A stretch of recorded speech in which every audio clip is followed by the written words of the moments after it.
नमस्कार विद्यार्थी मित्रो, आमचे YouTube channel science and education corridor यामध्ये आपले सर्वांचे स्वागत. BEd CET मार्च 2026 या अनुषंगाने आपण व्हिडिओ पाहत आहोत.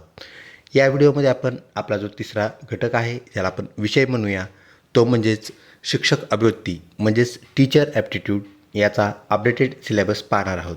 तत्पूर्वी आपण जर आमच्या चॅनलवरती नवीन असाल तर कृपया या चॅनलला सबस्क्राईब करा. तसेच व्हिडिओ आवडल्यास नक्कीच मित्रपरिवारामध्ये शेअर करा. मित्रो, आपल्या BEd CETमध्ये घटक क्रमांक जो 3 आहे टीचर ॲप्टिट्यूड हा आपल्याला एकूण 30 गुणांसाठी आहे.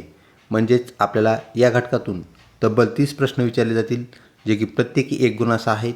याप्रमाणे 30 गुण आपल्याला हा तिसरा घटक शिक्षक अभिवृत्ती टीचर ॲप्टिट्यूड देणार आहे. तर चला पाहूया या संदर्भातला आपला सिलेबस. यात आपण घटक, उपघटक, त्यातील प्रश्नसंख्या व गुण याप्रमाणे माहिती घेणार आहोत. यातला उपघटक क्रमांक 1 तो म्हणजेच टीचर कीननेस. टीचर कीननेस याचा अर्थ आहे शिक्षक जागरूकता. शिक्षकाने आपल्या व्यवसायाप्रती म्हणजेच शिक्षणाप्रती कशाप्रकारे जागरूक असावं या संदर्भातले आपल्याला तब्बल 6 प्रश्न विचारले जातात. प्रत्येकी 1 गुण म्हणजेच हे 6 प्रश्न 6 गुणांसाठी आपल्याला आहेत. तर यातला आपण प्रश्न क्रमांक 1 पाहूया जो की या उपघटकातून विचारण्यात आलेला आहे. NEP चे पूर्ण रूप काय आहे? NEP म्हणजेच ज्याला आपण राष्ट्रीय शिक्षण धोरण असं म्हणतो. म्हणजेच नॅशनल एज्युकेशन पॉलिसी हे आपल्या NEPचं पूर्ण रूप आहे. नॅशनल एज्युकेशन पॉलिसी जे की राष्ट्रीय शैक्षणिक धोरण या नावाने ओळखले जाते. म्हणजेच ऑप्शन 1 आपलं करेक्ट उत्तर होय. महाराष्ट्रात शिक्षक भरती कोणत्या चाचणीद्वारे होते? महाराष्ट्रामध्ये शिक्षक भरती होण्यासाठी म्हणजे शिक्षक म्हणून कार्यरत होण्यासाठी आपल्याला कोणती परीक्षा द्यावी लागते, चाचणी द्यावी लागते असा हा प्रश्न. तर ऑप्शन 3 आपल्याला टॅट ज्याला आपण म्हणत असतो म्हणजे TAIT ही एक्झाम द्यावी लागते. तर CTET असेल किंवा TET असेल ह्या ज्या दोन्ही परीक्षा आहेत ज्या की शिक्षणाशी निगडीत आहेत तर ह्या परीक्षा आपल्याला पात्रता परीक्षा म्हणून ओळखल्या जातात. तर आपल्याला आपल्या व्यवसायामध्ये जॉईन होण्यासाठी म्हणजे शिक्षक बनण्यासाठी महाराष्ट्रामध्ये टॅट नावाची एक्झामिनेशन द्यावी लागते जी म्हणजे teacher aptitude and intelligence test होय.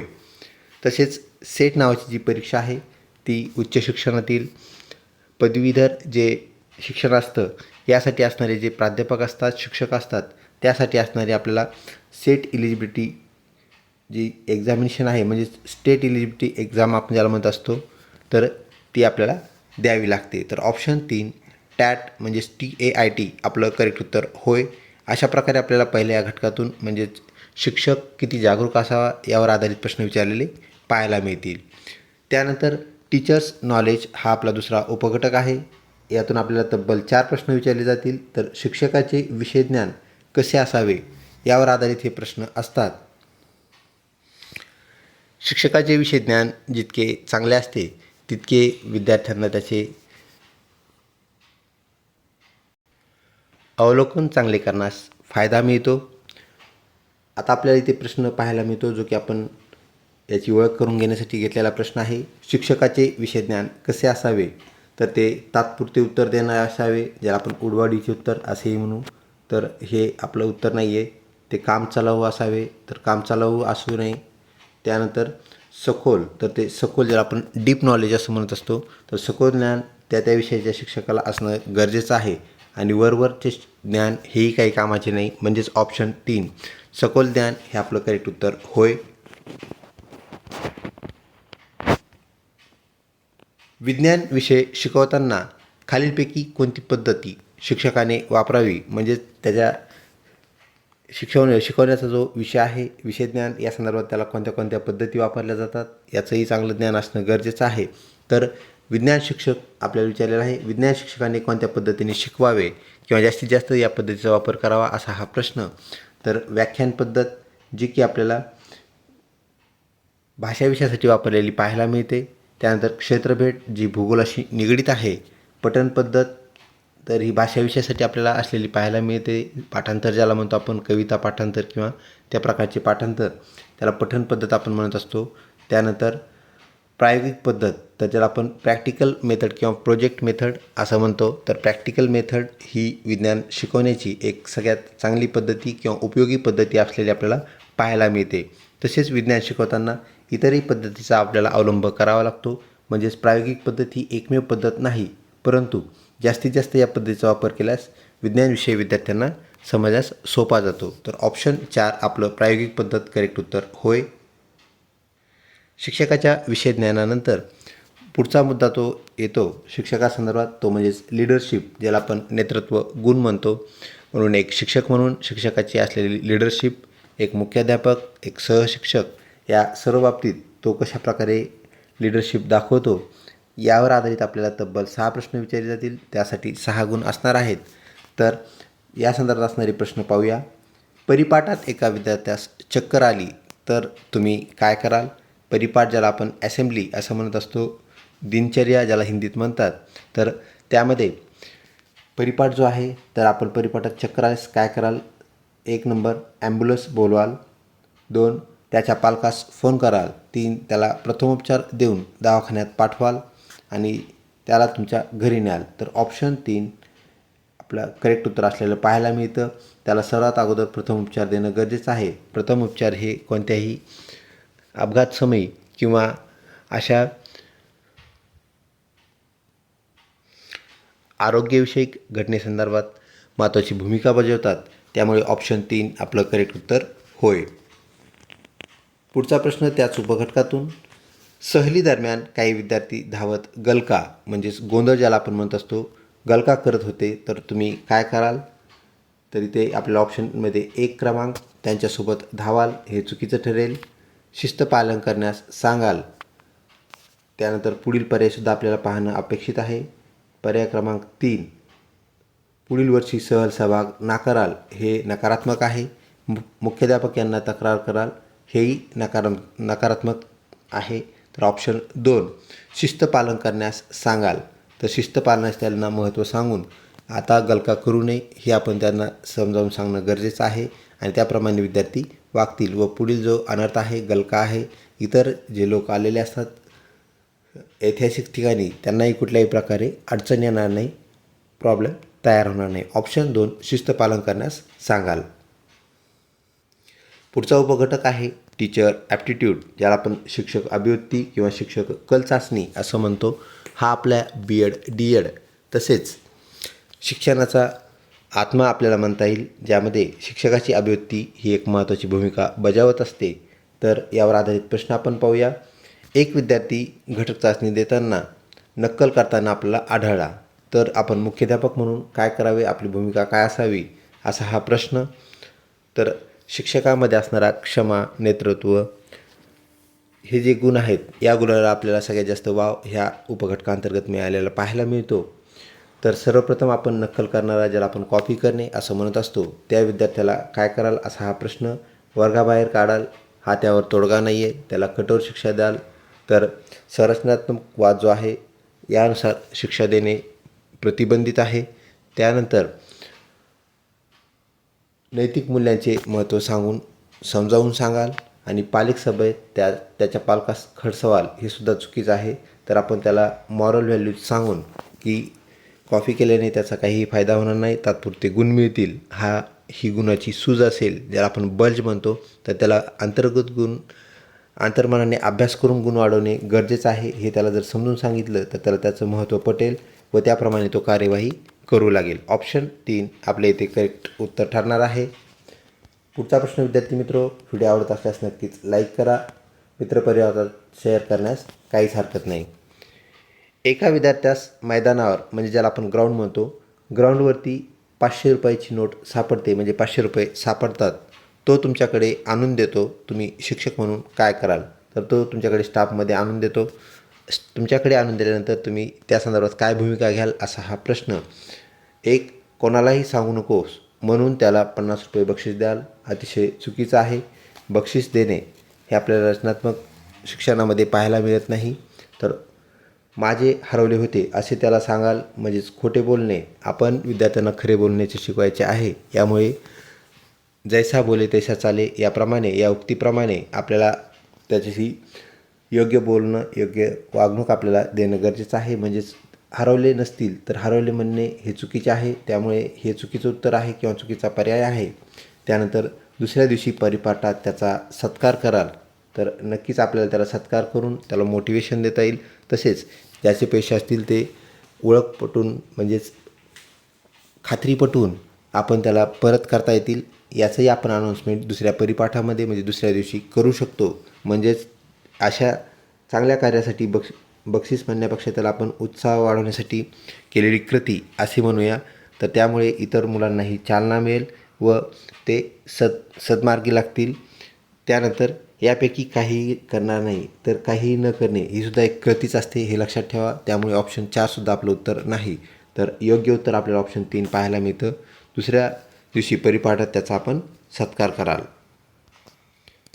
पुढचा उपघटक awareness in education and society. तर शिक्षक जो आहे त्याबद्दल त्याचा जो शिक्षण आणि समाज याबद्दलचा त्याचा जो दृष्टिकोन आहे त्याबद्दल तो किती जागरूक आहे, अवेअर आहे, या संदर्भात आपल्याला काही प्रश्न विचारले जातात. तर यावर आधारित असणारे जे प्रश्न आहेत ते सहसा आपण चालू घडामोडी व शिक्षणात होणारे चालू बदल असं म्हणूया, या संदर्भात ते प्रश्न असतात. तर महाराष्ट्र राज्याचे शालेय शिक्षण मंत्री, म्हणजे ज्याला आपण हायस्कूल किंवा प्रायमरी अँड हायस्कूल असं म्हणूया, याचे शिक्षण मंत्री हा पदभार कोणाकडे आहे असा हा प्रश्न. तर ऑप्शन 2 दादा भुसे करेक्ट उत्तर होय. विद्यार्थी मित्रो, ऑप्शन 1 श्री चंद्रकांत पाटील हे उच्च व तंत्र शिक्षण मंत्री आहेत. तसेच श्री दादा भुसे हे प्राथमिक व माध्यमिक शिक्षण मंत्री, ज्याला आपण शालेय शिक्षण मंत्री असं म्हणत असतो. ऑप्शन 2 आपलं करेक्ट उत्तर होय. त्याच उपघटकातून पुढचा प्रश्न विद्यार्थी मित्रो, सध्याचे भारतीय केंद्रीय शिक्षण मंत्री कोण आहेत? तर ऑप्शन 1 श्री धर्मेंद्र प्रधान आपलं करेक्ट उत्तर होय. ते भारताचे शिक्षण केंद्रीय मंत्री आहेत. तर दादा भुसेजी हे महाराष्ट्राचे शालेय शिक्षण मंत्री आहेत. ही बाब आपण लक्षात ठेवा. आपलं BEd हे जे आहे ते माध्यमिक बाबीसाठी निगडीत आहे. त्यामुळे शालेय शिक्षण मंत्री हे आपल्या लक्षात असणं महत्त्वाची बाब आहे, गरजेची आहे. आणि जेणेकरून आपला जो दृष्टिकोन आहे, शिक्षक दृष्टिकोन जो आहे, यातून आपल्याला पाहावयास मिळेल. यानंतर पुढचा उपघटक विद्यार्थी मित्रो, कम्युनिकेशन ज्याला आपण म्हणत असतो, म्हणजेच संवाद. तर हा जो संवाद आहे तो असतो टीचरमध्ये, म्हणजेच सहकारी म्हणूया आपण त्यामध्ये. त्यानंतर हा संवाद असतो टीचर आणि मुख्याध्यापक म्हणजेच श्री HM सर. तसेच हा संवाद असतो शिक्षक आणि इतर जो स्टाफ असतो ज्याला आपण नॉन टीचिंग स्टाफ म्हणतो, तर नॉन टीचिंग स्टाफ. त्यानंतर हा संवाद असतो टीचर आणि जे पालक असतात विद्यार्थ्यांचे ते म्हणजेच पॅरेंट्स. आणि त्यानंतर टीचर आणि स्टुडंट, सर्वात जवळचा संवाद जो नेहमी घडत असतो शाळेमध्ये, शालेय वातावरणामध्ये. तर हा संवाद आपल्याला पाहायला मिळतो. म्हणजेच शिक्षक यांच्याशी कसे वागतात, शिक्षक मुख्याध्यापकांशी कशी त्यांची वर्तणूक आहे, वागणूक आहे. त्यानंतर पॅरेंट्सशी ते कसे बोलतात. त्यानंतर जो नॉन टीचिंग स्टाफ आहे किंवा इतर जो स्टाफ आहे, शाळेशी निगडीत असणारा स्टाफ किंवा कर्मचारी आपण म्हणूया. तसेच उच्चपदस्थ अधिकारी, शिक्षण अधिकारी असतील किंवा त्यासंदर्भात तत्सम अधिकारी. तर या सगळ्यांशी शिक्षकाची वागणूक, ज्याला आपण वर्तणूक म्हणूया, ती आपल्या संवादामधून कशी होत असते, ते कम्युनिकेशन कसं करतो, यावर आधारित प्रश्न आपल्याला विचारले जातात. तर हे जे प्रश्न विचारले जातात तर त्याचा नमुना आपण पाहूया. 2 सहकारी शिक्षक आपसात वाद घालतात. 2 शिक्षकाचे वाद झालेला आहे. तर मुख्याध्यापक म्हणून आपली भूमिका काय असावी, म्हणजेच मुख्याध्यापक म्हणून आपण काय कराल असा हा प्रश्न विचारलेला आहे. तर एक आपण सामंजस्याने त्यांना समजावून सांगाल, हा आपल्याला पर्याय योग्य वाटतोय. बरे झाले असे मानाल, म्हणजे आपला अगोदरच काहीतरी पूर्व मानस आहे, त्या संदर्भात आपण बरे झाले, त्या दोघांचा वाद झाला असे मानणे एकदम चुकीचे आहे. त्यानंतर एकाची खरडपट्टी काढाल, खरडपट्टी काढायची आहे असं आपण मानू नये. तर आपण कोणाचीही खरडपट्टी काढू नये, कारण आपल्याला सामंजस्याने मुख्याध्यापक पद चालवावे लागते, शाळा चालवावी लागते. त्यामुळे सामंजस्याची भूमिका ही मुख्याध्यापकाची नेहमी असली पाहिजे. तर ऑप्शन 3 सुद्धा आपल्यासाठी उपयुक्त नाही आहे. त्यानंतर अशा भांडणाकडे आपण जर दुर्लक्ष केले आणि त्याचं पर्यावसन मोठ्या भांडणामध्ये किंवा वादामध्ये झाले तर याची सर्वस्वी जबाबदारी आपल्या मुख्याध्यापक या पदावर असते ही बाब आपल्याला मुख्याध्यापक म्हणून लक्षात ठेवणं गरजेचं आहे. म्हणून आपण सामंजस्याने समजावून सांगणे आणि त्यांचा वाद मिटवणे हे आपल्याला महत्त्वाचे ठरेल. ऑप्शन 1 आपलं करेक्ट उत्तर होय. म्हणजेच आपला जो संवाद आहे तो शिक्षक म्हणून मुख्याध्यापक म्हणून एक चांगला संवाद ठरला पाहिजे. अशा प्रकारचे आपल्याला उत्तरं द्यावे लागतात. आणि अजून एक बाब लक्षात ठेवा, कुठलाही आपला उपघटक असो शिक्षक अभिव्यक्तीमधला, तर यामध्ये आपल्याला सर्व उत्तरे हे तंतोतंत आपल्या पॉझिटिव्हनेसकडे गेले पाहिजेत, जवळजवळ ते पॉझिटिव्ह असले पाहिजेत. तर त्या पॉझिटिव्हनेसमध्येच आपलं उत्तर असतं ही बाब आपण लक्षात ठेवा. विद्यार्थी मित्रो, आपल्या शिक्षक अभिव्यक्ती या घटकातील सगळ्यात शेवटचा उपघटक तो म्हणजेच कमिटमेंट, ज्याला आपण वचनबद्धता असं म्हणतो.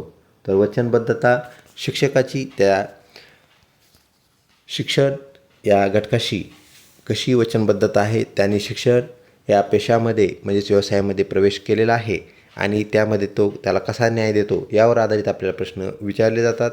तर आपण इथे एक प्रश्न पाहूया. तुमच्या वर्गात काही मुले वाचनात अडखळतात, म्हणजे वाचनामध्ये काही मुले तुमच्या वर्गातली मागे आहेत, तर आपली ठोस भूमिका काय असावी, आपली वचनबद्धता आपण कशी पाळावी. तर ऑप्शन 1 त्यांच्याकडे दुर्लक्ष करावे, बिलकुल चुकीचं आहे. त्यांना जादा लिखाण द्यावे, ज्याला वाचता येत नाही त्याला जास्त लिखाण देऊन उपयोग नाही, त्याला जादा लिखाण देऊन वाचन येणार नाही, त्याचं अक्षरसुद्धा ह्या वगैरे बाबी आपल्याला पाहायला मिळतील. म्हणजेच आपल्याला त्याला वाचनासाठी जादा लिखाण द्यावे, इथे पर्याय आपला चुकीचा ठरतो. पालकास दोषी मानावे, म्हणजेच पालक घरी त्याचं वाचन घेत नाहीत असं मानून आपण पालकांना दोषी मानाल, हे अत्यंत चुकीचं आहे. आणि त्याचा वाचनाचा आपण वर्गामध्ये अधिकचा सराव करून घ्याल. जे विद्यार्थी असतील त्या सर्व मुलांचा, म्हणजेच जे पाठीमागे आहेत विद्यार्थी वाचनामध्ये अडखळतात, त्या विद्यार्थ्याचा आपण अधिकाधिक वाचन सराव घेऊन त्यांना व्यवस्थित वाचायस भाग पाडू शकतो, त्यांना वाचायला येईल हे आपल्याला करता येईल. म्हणजेच वाचनाचा अधिक सराव घ्यावा हे आपलं करेक्ट उत्तर होय. अशा प्रकारे विद्यार्थी मित्र आपल्याला एकूण 7 उपघटक दिलेले आहेत, जे की शिक्षक अभिव्यक्ती यातून आपल्याला येणार आहेत. तसेच यावर आधारित जे प्रश्न आहेत, प्रश्न नमुना आपण याबाबत पाहिलेले आहेत. व्हिडिओ आवडला असल्यास आपण नक्कीच मित्रपरिवाराला शेअर करावा, जेणेकरून त्यांनाही आपलं जे BEdशी निगडीत जे प्रश्न विचारले जातात त्याचा अंदाज येईल. या सर्व उपघटकातील एकूण प्रश्नसंख्या आणि ते गुण आपण एकदा परत पाहूया, जेणेकरून आपल्या लक्षात राहील की आपल्याला परीक्षेला कसं सामोरं जायचं आहे. सर्वप्रथम घटक जो होता टीचर किननेस, ज्याला आपण शिक्षक जागरूकता म्हणतो, तब्बल 6 प्रश्न विचारले जातील. त्यानंतर आपले जे विषय ज्ञान आहे यावर आधारित आपल्याला 4 प्रश्न विचारले जातील. त्यानंतर शिक्षकाची लिडरशिप, ज्याला आपण नेतृत्व गुण म्हणतो, त्यातून आपल्याला 6 प्रश्न विचारले जातील. शिक्षक अवेअरनेस, एज्युकेशन अँड सोसायटी, म्हणजे शिक्षकाचा जो समाजाबद्दलचा जागरूकता हा जो घटक आहे, तर त्यावर आधारित आपल्याला 4 प्रश्न विचारले जातील. त्यानंतर कम्युनिकेशन, ज्याला आपण संवाद म्हटलं, तर तो संवाद कसा साधतो या घटकावर आधारित आपल्याला 5 प्रश्न विचारले जातील. कमिटमेंट, शिक्षकाची वचनबद्धता कशी असावी यावर आपल्याला 5 प्रश्न विचारले जातील. म्हणजेच आपले एकूण जे उपघटक आहेत ते आपल्याला पाहायला मिळतात. यालाच आपण एकंदरीत शिक्षक अभिव्यक्ती म्हणजेच टीचर ॲप्टिट्यूड किंवा कल चाचणी असं म्हणत असतो. तर याप्रमाणे आपल्याला ह्या कल चाचणीचा, शिक्षक अभिव्यक्तीचा अभ्यास करायचा आहे. याशी निगडीत सर्व व्हिडिओ आपल्या चॅनलवरती लवकरच अपलोड होतील, ज्याचा की आपल्याला उपयोग नक्कीच होईल. लवकरच भेटूया पुढच्या महत्त्वपूर्ण व्हिडिओमध्ये. तोपर्यंत धन्यवाद.